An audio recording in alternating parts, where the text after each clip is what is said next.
están, queridos amigos? Bienvenidos.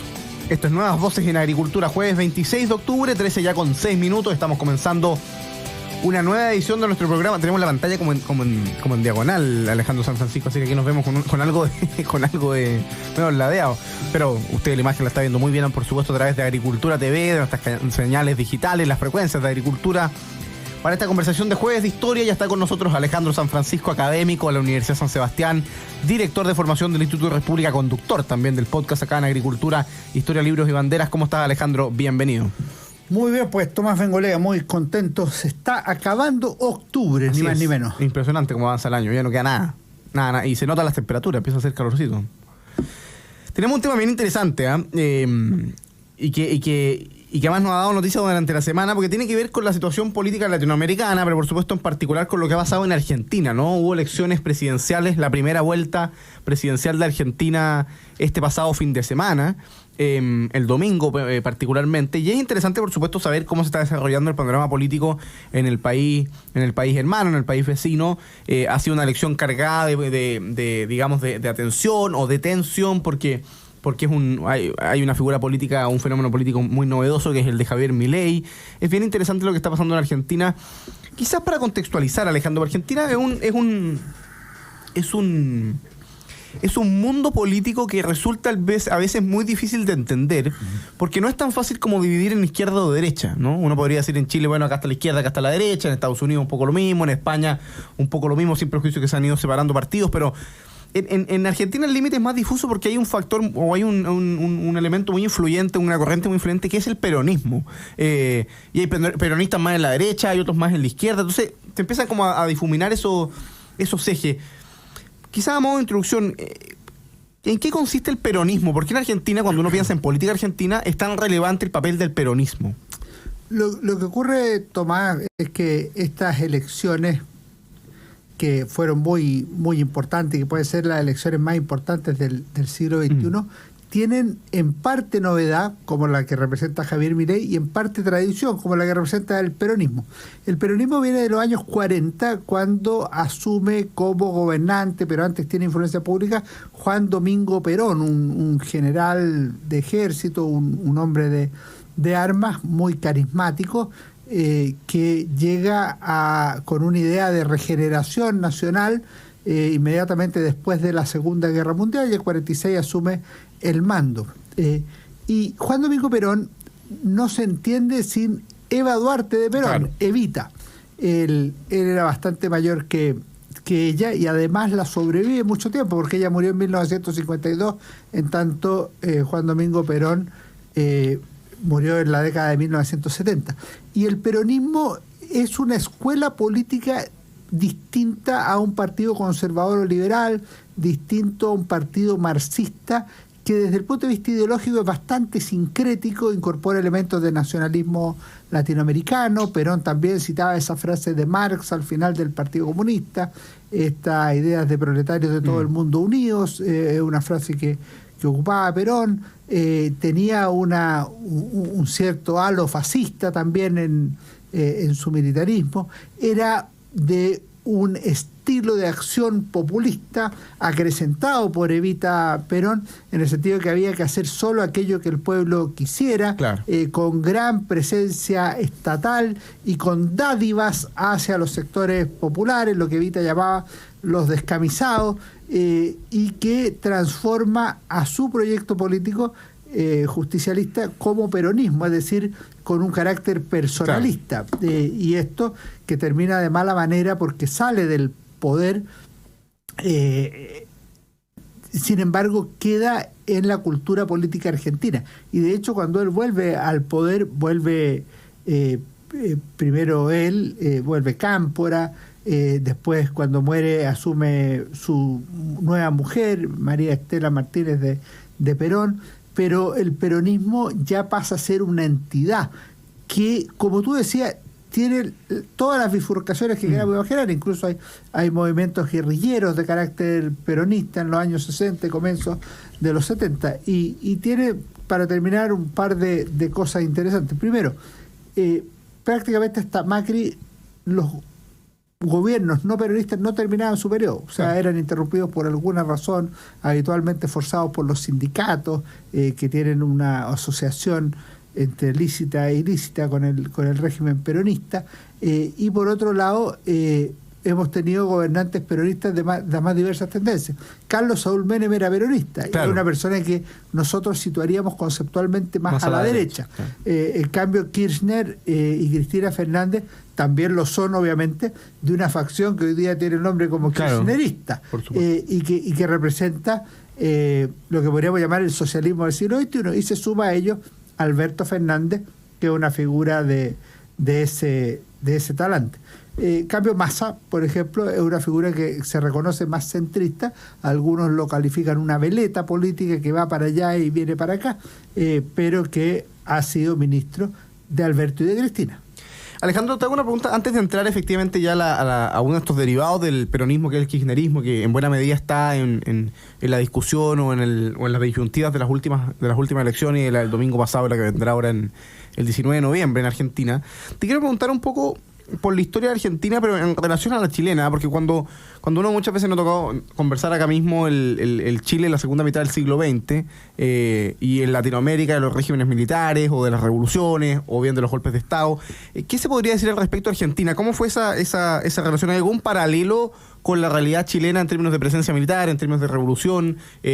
¿Cómo es esa comparación? Exactamente análoga. Si tú miras en los años 60, la Argentina tiene movimientos militares, tiene dictaduras militares después de Brasil, Juan Carlos Onganía, y tiene otras. Después se produce una pequeña recuperación de la democracia, ahí donde está el gobierno de Perón, Cámpora, de María Estela Martínez. Luego hay golpe de Estado en 1976, y eso se extiende hasta el 82 con presidentes o gobernantes o personas influyentes distintas, Videla, Viola, Galtieri. Hay movimientos al interior de las Fuerzas Armadas. Además, una cuestión, por ejemplo, que cuando uno lee las memorias y los documentos, incluso pontificios, sobre la mediación entre Chile y Argentina, incluso los vaticanistas o los funcionarios del Vaticano decían: oye, pero en Chile yo tengo muy claro con quién hablar, en Argentina tengo que hablar con varios, o se puede dar vuelta la cosa, porque manda la Junta y no un presidente o un gobernante exclusivo. Y finalmente tienen procesos que son de transición a la democracia muy distintos, porque si en Chile eso está pensado, redactado y prescrito en la Constitución de 1980 y se cumple en general en forma muy muy precisa, de acuerdo a lo que señala la Constitución de 1980, no ocurre lo mismo en Argentina, donde el factor decisivo es la derrota de la Guerra de las Malvinas, que fuerza a la caída de la dictadura del país trasandino. Tú ponlo al revés. Si tú miras las imágenes cuando estalla la guerra contra Inglaterra por las Falklands, ¿qué es lo que se produce? Se produce una cuestión muy rara.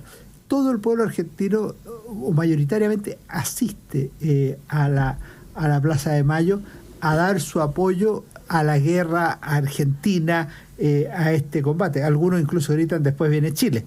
Pero claro, la derrota significa no solo la derrota argentina, sino que la caída del propio gobierno y la apertura democrática, que significa la llegada de Raúl Alfonsín, que es un radical, no es un peronista. Alejandro, te hago una pregunta retomando el tema del peronismo, ¿no? Porque tú explicabas bien que han habido líderes peronistas, dirigentes peronistas que han estado más cargados a la derecha, o que uno podría ubicar en términos como de geografía política más a la derecha, otros más a la izquierda. Menem a la derecha, por supuesto los Kirchner a la izquierda. Con lo cual, finalmente, la corriente política del peronismo, que tiene esto como de culto al líder o el concepto peronista en sí mismo, de algún modo es trascendente respecto a las posiciones políticas habituales, ¿no? Porque hoy día tú te defines en función del peronismo. Y es bien interesante respecto a la última elección, y tú lo comentabas a la pasada, que ha existido una segunda derivada, que es el kirchnerismo, que también lleva un buen tiempo en Argentina, con Kirchner, pero también con Cristina Fernández de Kirchner. Es interesante cómo se desglosa ese movimiento político. Te hago una pregunta como conceptual. ¿Por qué se produce en Argentina que movimientos personalistas, porque claro, el movimiento político responde un nombre, no es una cuestión estrictamente ideológica? ¿A qué responde ese fenómeno que en Chile es bastante curioso. En Chile, uno más allá las tallas, el piñerismo no existe, es un grupo, pero no es una corriente política. Claro, el pinochetismo quizás puede tener algo de eso, pero tampoco era estrictamente ideológico, era una cuestión más bien de adhesión a una persona. ¿Cómo? Lo que pasa es que en Chile existen dos cosas que son muy relevantes. Por un lado, el cuidado de la institucionalidad, por ejemplo, los partidos de derecha, alessandrismo, claro, la democracia cristiana, el freísmo, el Partido Socialista, la Unidad Popular, el allendismo, y ciertamente el pinochetismo. Pero se cuida la institucionalidad. O sea, por un lado hay una adhesión al líder de turno, pero sin abandonar la relevancia más importante, porque trasciende a los liderazgos circunstanciales del partido político, de la coalición política, que son de largo plazo. Por otro lado, yo creo que influye mucho si es que existe o no existe reelección. Porque al final, si tú miras, por ejemplo, el freísmo es relevante, pero Frei no puede ir a la reelección. Claro. Si no, todo tiene que girar en torno a él, y lo mismo pasa con Alessandri y con otros. En alguna medida el bacheletismo y el piñerismo obligó a irlos a buscar a ambos, y eso tiene un costo institucional importante y político en Chile.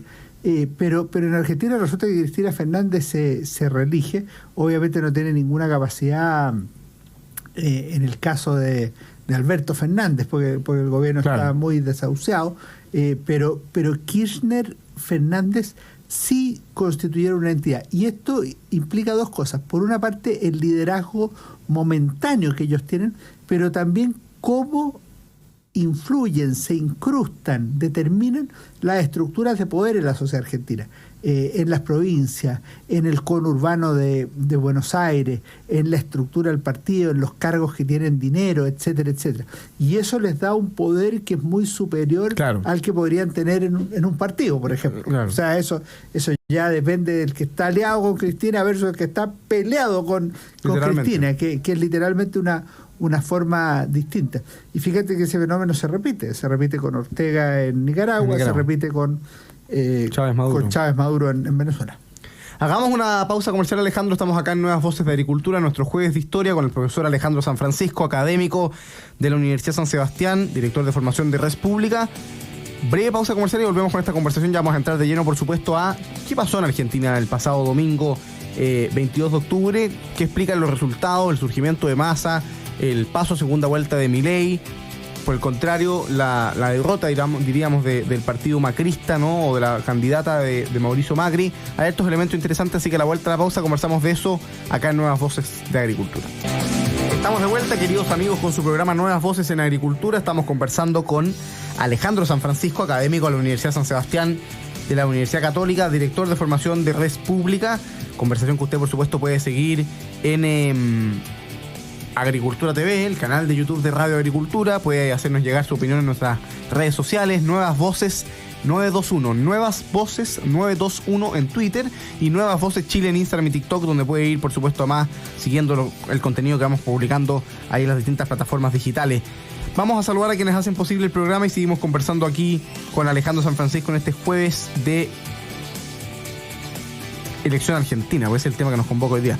Posgrado de la Universidad San Sebastián cuenta con más de 100 programas en diversas áreas del conocimiento. Más de 14.000 egresados han preferido sus magíster, diplomados, postítulos y especialidades. Conoce más en posgrados.uss.cl. En Enel buscamos cuidarte, que tu servicio eléctrico sea continuo y de calidad. Por eso, si sabes de un hurto de cables que haya generado corte de electricidad en tu barrio, puedes denunciarlo de manera anónima al 600-696-0000. Ayúdanos a evitar esta práctica ilegal y a mantenernos seguros con Enel.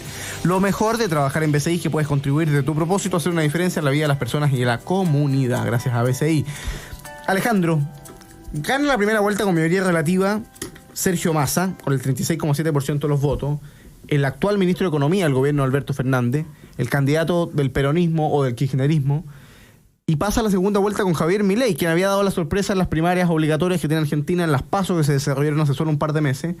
Dio la sorpresa, tuvo el 31% de los votos, si no me equivoco, ahora obtiene un poquito menos del 30%, y queda en el tercer lugar Patricia Bullrich, que es la candidata de Juntos por el Cambio, de la coalición, digamos, de Mauricio Macri. ¿Cuál sería tu primer análisis del resultado de la elección? ¿Cómo lees las votaciones? ¿Cómo lees el resultado? Primero hay un resultado obvio, objetivo. Hay dos grandes ganadores con uno sobre el otro. El gran ganador es Sergio Massa, con más del 36% de los votos, que obtiene la primera mayoría relativa, y el segundo ganador es Javier Milei, que obtiene cerca del 30% y que le permite pasar a segunda vuelta. Cuando nadie obtiene la mayoría absoluta, los dos ganadores son los que obtienen las dos primeras mayorías. Eso sería el Kast-Boric de 2021 en Chile. Y es súper relevante decirlo, porque alguien puede decir, oye, no, es que el que ganó fue más. No, si nadie ha ganado aquí. La elección se gana en segunda vuelta. De hecho, en la vez pasada, comillas, ganó Kast, y sin embargo el que ganó fue Boric, y ese es el triunfo, el de la segunda vuelta. Ese es el que elige presidente de la República en Argentina. Primera idea. Segunda cuestión. Desde el punto de vista de los votos y de la imagen del día, la gran sorpresa fue ese primer lugar de Sergio Massa. O sea, él es el que puede celebrar, porque en el caso de las personas comunes y corrientes, de las personas que estaban interesadas siguiendo, o de los especialistas, el ganador casi natural de la elección iba a ser Javier Milei. Yo creo que algunos, con más torpeza que conocimiento, creían que Javier Milei podía ganar en primera vuelta. Eso nunca existió, esa posibilidad. Pero lo dijeron algunos analistas, y me parece que eso generó una cierta expectativa entre los partidarios del líder liberal. Dicho eso, el gran ganador fue Massa. Ahora, ¿qué ocurre? Que hay una segunda variante que hay que considerar, que los que presentaron alternativas al kirchnerismo tuvieron mayoría. O sea, son los que obtuvieron la mayoría. Y eso es fundamentalmente Javier Milei y Patricia Bullrich, que obtuvo casi el 24%. O sea, casi el 54% entre las dos primeras candidaturas se opone a la continuidad del gobierno kirchnerista. Entonces, el resultado tiene una cierta dosis de ambigüedad. Y en esto yo, Tomás, quiero agregar una variable que no he visto. Porque si tú comparas esta elección del pasado 22 de octubre con las PASO, evidentemente el gran ganador es Massa. Subió en votos, subió en porcentaje. No ocurre lo mismo con los demás candidatos. Sin embargo, tú tienes que comparar peras con peras, y peras con peras son las elecciones del 2019. En las elecciones del 2019, Alberto Fernández obtuvo 12.900.000 votos, y en el caso de Mauricio Macri, él obtuvo 10.800.000 votos. Esto significa el 48% en el caso de Alberto Fernández y cerca del 38% en el caso de Mauricio Macri. ¿Cómo se compara esto? Bueno, solo obtuvo 9.600.000 votos Sergio Massa, de manera que perdió cerca de 3 millones, más de 3 millones de votos del peronismo en esta elección. En cambio, si comparan los 8 millones de votos que obtuvo Milei, más los 6 millones de votos que obtuvo Patricia Bullrich, llegan a 14 millones de votos. O sea, no solo no perdieron votos, sino que tienen 3 millones y algo de votos sobre los que obtuvo Mauricio Macri en la elección pasada. Entonces, tú lo puedes comparar con las PASO, es una forma de hacerlo, pero si lo comparas con las elecciones del 2021, evidentemente hay una desafección grande hacia el kirchnerismo y hacia Alberto y Cristina Fernández, por una parte, y por otro lado, quienes han optado por el cambio, en este caso Javier Milei y Patricia Bullrich, han tenido más votos y más porcentaje total en esta primera vuelta. Alejandro, efectivamente, comparado con la última elección presidencial, con la anterior en la que gana Alberto Fernández finalmente, el kirchnerismo pierde votos. Pero también es cierto, en contraposición, como tú comentabas, que respecto a las PASO se recupera Massa. Se recupera evidentemente, ¿no? Saca un 36% de los votos, gana esta primera vuelta, eso naturalmente algo de energía le produce. Hay una encuesta circulando, que no vi la fuente, pero está circulando en varios lugares, una encuesta como el día siguiente de la elección, que es del lunes o del martes, y que da cuenta que están 50,3, 49,7. Sí. Ganaba Milei por un 0,6%, una encuesta empatada. Por ende no nos dice nada. Sí, no nos dice nada. Pero da cuenta de que el escenario evidentemente está bastante peleado. Es decir, la primera reacción en Argentina era que el camino lo tenía más fácil Massa, pero dado el apoyo los últimos días de Bullrich a Milei, creo que fue ayer que salió Patricia Bullrich a apoyar a Milei. Y se reunieron además. Eso también le generó un nuevo viento de cola a la candidatura de Milei. Lo que te voy a preguntar es, ¿cómo explicas o qué factores influyen en la recuperación de Massa, porque cuando uno escucha la situación argentina, los niveles inflacionarios cerca del 140%, el 40% de los argentinos vive en una situación de pobreza, en los menores de 18, el 60% de los menores de 18 años vive en condiciones de pobreza, la situación de corrupción es conocida hace años en el kirchnerismo. Ya hay un tercio de la sociedad, un poquito más, un tercio grande, digamos, que sigue votando por el kirchnerismo, ¿no? Y que ahora decide votar por el candidato kirchnerista. Se habla incluso de un post-kirchnerismo por la habilidad de Massa para desmarcarse del ministro de Economía. Es decir, también hay una cuestión como media paradojal, que el ministro de Economía de un país que vive una situación económica deplorable tiene una buena cantidad de votos, al fin y al cabo. ¿Cómo explicas esos factores? Yo creo que hay varios factores que influyen. En primer lugar, el peronismo en Argentina no es menos que el 30% de los votos, y eso es bueno tenerlo claro, esto competitivamente contra otros, no en elecciones primarias entre ellos, porque en el fondo aquí lo que hizo Massa fue salir a buscar votos que no votaron en las primarias, en las PASO. Porque por muy obligatorias que sean, la verdad es que hay una abstención bastante alta. Hay gente que no vota, primero. Segundo, a mí me parece que obviamente las elecciones tú votas por el que te gusta y votas contra el que te disgusta. Entonces, en el fondo aquí ya influía, bueno, no quiero que gane Milei o no quiero que gane Patricia Bullrich, preferimos a Massa que a otros. Segunda razón. Tercera razón, el gobierno argentino gastó más del 1% del PIB en distintas dádivas para el pueblo, de manera que ahí hay lo que se podría llamar una forma de cohecho moderno para generar, obviamente, apoyo al gobernante, o en este caso al candidato que es ministro de Economía del gobierno. Entonces, eso tiene efecto. De hecho, si no tuviera efecto no lo harían, porque gastar tanta plata sin tener efectos políticos no tiene ningún sentido. Cuarto, yo agregaría, Tomás, que yo vi los dos debates. Me parece que no fueron buenos debates en general. Dicho eso, si tú me preguntas, yo creo que el gran ganador fue Massa. Claro. No gran ganador, pero ganador fue Massa. Estuvo mejor que Bullrich y estuvo mejor que Milei. Y en ese sentido yo creo que es una cuestión clave. Y lo último, esto lo tomo prestado, no es mío por si acaso. Esto es un análisis que hizo Carlos Pañi el lunes. Si tú miras dónde crecieron los votos de Massa, al menos un tercio del crecimiento de los votos de Massa se produce en el conurbano de Buenos Aires.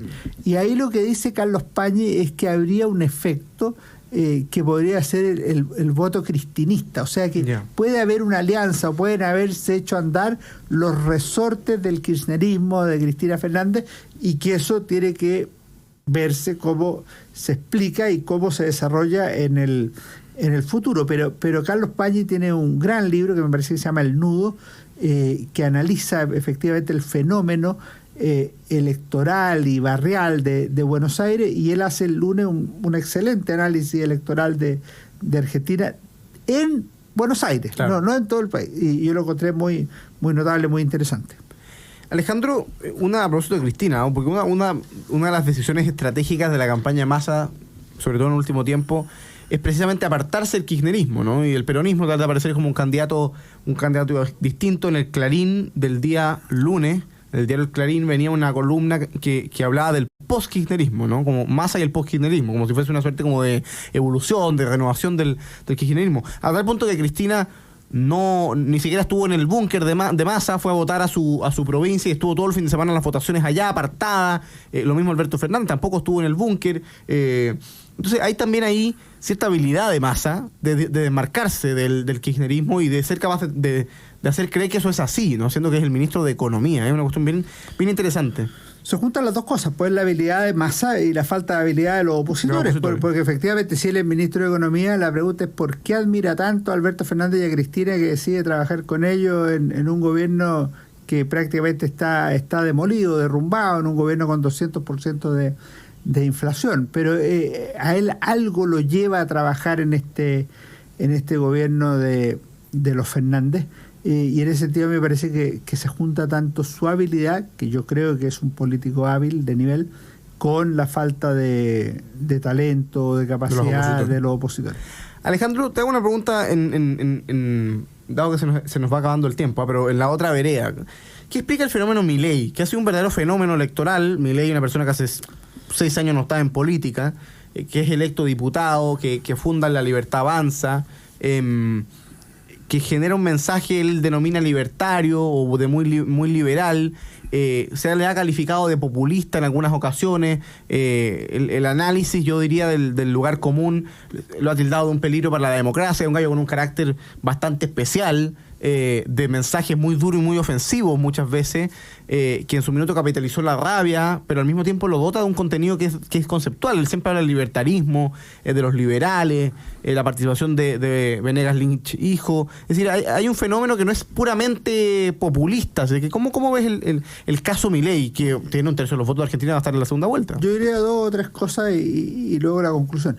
A mí me parece que a Milei, como a todos los candidatos que van creciendo, hay que tomárselo muy en serio, no con las categorías descalifiquémoslo y saquémosle la mugre. No, hay que tomarlo en serio, representan algo. Eso es lo primero. Segundo, si bien puede ser interpretado como populista, yo creo que calza en las categorías de populismo. Por ejemplo, esta relación directa que él tiene con la población, sin mediación de partidos, sin mediación de Congreso Nacional y todo eso. También es una forma de democratizar la política, porque él lo hace a través de las redes sociales y es lo que consumen los jóvenes, los menores de 40 años, y esto pasó también en la evolución del siglo XIX al XX, es decir, la política cambió, entonces ya no eran solo los cafés o los salones donde se resolvían las cosas, sino que pasaba a ser la plaza pública, y eso tuvo un rasgo populista que muchos denunciaron, pero que en la práctica fue la política del siglo XX, entonces hay que tenerlo en la cabeza. A mí me parece además que hay un agotamiento con el modelo de subdesarrollo argentino, o sea, una cosa es subdesarrollado, que es una situación histórica, y otra es la opción por el subdesarrollo, que es una cuestión muy dura para los pueblos, porque quienes han conocido Argentina o quienes han estudiado Argentina saben que era un país notable, próspero. Es uno de los 2 países que estuvo al borde del desarrollo, con el otro Venezuela, por si acaso, y ver la decadencia, ver el 50% de pobreza, casi el 60% de pobreza en los niños, es una cuestión que no solo debiera apenar, sino que debiera indignar, porque es un país riquísimo, extraordinario. Y ahí voy a la conclusión. Tomás, si yo creo que algo explica el fenómeno Milei, no es el Banco Central, no es la dolarización, no es la peluca. Yo creo que eso son cosas que son relevantes, claro, pero no son. Sí. Yo creo que lo crucial es que él pone el foco en volver a ser Argentina grande. Entonces conecta con una cierta autopercepción que existe en Argentina de que ellos son campeones mundiales. Lo son en fútbol, son un país llamado a grandes cosas, y Milei les promete ser campeones del mundo ahora también como país desarrollado, como lo fueron alguna vez en el siglo XIX. Alejandro, te hago una última pregunta, se nos está acabando el tiempo en esta conversación de Jueves de Historia con Alejandro San Francisco. ¿Cómo ves el panorama en un minuto de la segunda vuelta presidencial? ¿Es un panorama abierto? ¿Quién tiene la posición de privilegio? ¿Se llama Massa es el favorito o es absolutamente imposible saber? ¿Cómo Para mí es una elección absolutamente abierta. Me parece una irresponsabilidad así hablar de favoritos. Yo creo que las encuestas se van a volver a equivocar. Ahora, como van a estar en el margen de error, seguramente claro, se va a enredar la cosa. Ojo que votaron menos personas que para la elección de 2019, de manera que si se recupera ese voto, hay que ver qué sucede. Pero a mí me parece que la encuesta que hemos conocido esta semana, que le da una levísima ventaja a Milei, refleja lo que está pasando en Argentina, que hay un equilibrio de fuerzas muy equivalente. Lo que sí veo yo es que los dos han actuado bien. O sea, Massa, salvo lo largo que fue su discurso de victoria, creo que fue un muy buen discurso, un discurso en que llamó a formar un gobierno de unidad nacional. Que ese es un mensaje a los radicales, no es un mensaje a todo el país, porque evidentemente no va a poner a Milei de ministro de Economía. Pero estuvo bien. Y lo que ha hecho Milei desde ahí en adelante es extraordinario. O sea, sumar a Macri y a Bullrich era algo que no estaba tan claro. Algunos pensaban que esto... Fue bastante rápido. Fue muy rápido. 2 días de la elección. Además, ayer circularon los memes del león con la pato. patita. y hoy día se dieron el abrazo con el meme de fondo. O sea, es muy buena la imagen y yo creo que además aparte del costo que tiene con los radicales, el resto es un gran logro para Milei. Alejandro, se nos está acabando el bloque, pero nos quedan dos cosas que son fundamentales. Primero, la recomendación de libro a nuestros auditores. Tú traes un libro ya, cuéntanos un poco de qué se trata. Un libro y un recuerdo. Así Arturo Alessandri Besa, La fuerza del destino. Esta es la autobiografía de don Arturo Alessandri, a quien tuve el gusto de conocer. ¿Y por qué lo traemos hoy, Tomás? Él nació el 31 de octubre de 1923. O sea, el próximo martes se cumpliría el centenario de Arturo Alessandri. Él falleció el año pasado. Sí, un hombre notable, un hombre bueno, noble. Fue alumno mío en los cursos de extensión de la Universidad San Sebastián. Culto, un gran amante de la música. De hecho, el título de este libro, La fuerza del destino, está tomado precisamente de ahí. Y él tiene una trayectoria propia, profesional, como abogado, de muy riquísimo nivel, un gran abogado, pero además fue un patriota que contribuyó, por ejemplo, en la recuperación del teatro municipal, para todo lo que eso significa en el mundo de la cultura. Fue diputado en 1973, que él estimó necesario hacerlo para luchar contra el proyecto de la Unidad Popular, y en el regreso a la democracia fue nuevamente senador por la segunda región de Antofagasta. Además, en 1993 asumió la candidatura presidencial de la derecha, una candidatura unitaria, sin buenos resultados, en la que triunfó Eduardo Frei Montalva. Quien quiera conocer a un gran patriota y un gran hombre, Arturo Alessandri Besa, La fuerza del destino, editorial publicado por el Mercurio Aguilar. Alejandro, además hace pocos días conocimos la noticia, dediquémosle un minuto que duda cabe, la noticia de la muerte de Ernesto Illanes, ¿no? Que cuando uno se forma en Jaime Guzmán, en fin, y lee de los orígenes del gremialismo, Ernesto Illanes es una figura fundamental, ¿no? Que siempre aparece, además de los primeros que aparece, digamos, y que gana la FEUC por primera vez en el gremialismo. Cuéntanos en un minuto quién fue Ernesto Illanes y por qué significa también que haya muerto. Muere con una generación quizás el de fundadora. El sábado pasado murió Ernesto Illanes, sábado 21 de octubre, un hombre notable, extraordinario. Tuve el gusto de conocerlo también. Fue el primer presidente gremialista de la Federación de Estudiantes de la Universidad Católica. Triunfó hace exactamente 55 años, es decir, a fines del año 68, un año después de la reforma universitaria de Miguel Ángel Solar, de la toma de la Universidad Católica. Lo pudimos entrevistar por el proyecto Historia de Chile 1960-2010 de la Universidad San Sebastián, y don Ernesto nos contó que había sido decisiva la campaña de Jaime Guzmán el año anterior para sentar la base del gremialismo en toda la universidad y para poner la fuerza para el año siguiente. Ernesto Illanes triunfó y tras él vinieron varios triunfos gremialistas: Hernán Larraín, Tomás Rosa, Blatilio Caorsi y Javier Leturia, cada uno con más votos que el anterior. Quiero decir dos cosas más para cerrar con Ernesto Illanes.